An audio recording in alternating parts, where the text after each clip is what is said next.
Police in Phoenix had to use flashbangs and tear gas to break up protests outside a rally held by President Donald Trump. The president spoke at the Phoenix Convention Center last night. There he insulted the media, complained about Republican senators for failing to repeal Obamacare. He defended his remarks concerning Charlottesville and strongly implied he would soon pardon controversial Sheriff Joe Arpaio. I'll make a prediction. I think he's going to be just fine, okay? I won't do it tonight because I don't want to cause any controversy. Is that okay? All right? But Sheriff Joe can feel good. Arpaio was convicted of criminal charges last month. A federal judge found him guilty of disproportionately targeting Latinos through traffic patrols. He's awaiting sentencing right now. The speech went a little more than an hour, drew thousands of Trump supporters. It also drew protesters. As the rally came to an end, police say they tried to disperse the protesters. They used tear gas. 4 people were arrested. WCCO chief political reporter Pat Kessler joins us now. Pat, this is interesting. So President Trump claiming the media is to blame for dividing the country, not him. You know, where do we even begin with this speech last night? A couple of days ago, he gave a well-regarded speech on Afghanistan that a lot of people were praising him for, and then last night goes off script and actually creates his own personal Festivus where he addresses his own grievances for more than an hour. Blaming the media is a time-honored political tradition. You can make that case, absolutely, that the media contribute to divisiveness in the country by reporting on all the stuff, but the president, they're reporting on what the president says.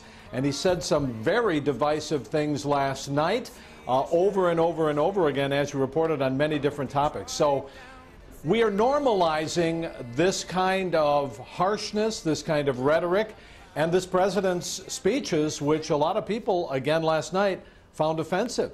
A lot of people loved it, though, right? I mean, when you see, especially the national media, the cable media, freaking out that the president has attacked the media, doesn't this just kind of feed into exactly what he's saying? Look, they're making it all about them. They're just not. Well, let me ask this question.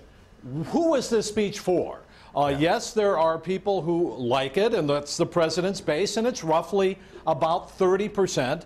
Was the speech for expanding the reaching out to more people? I'd say not. No, I don't think the president was reaching out to others. So I think this was to help the president himself feel better about all of the criticism he's taken since Charlottesville a week ago. And as you saw, he reached in his pocket, pulled out a piece of paper, and actually read from his speech to prove that he says that he was treated unfairly. Yeah.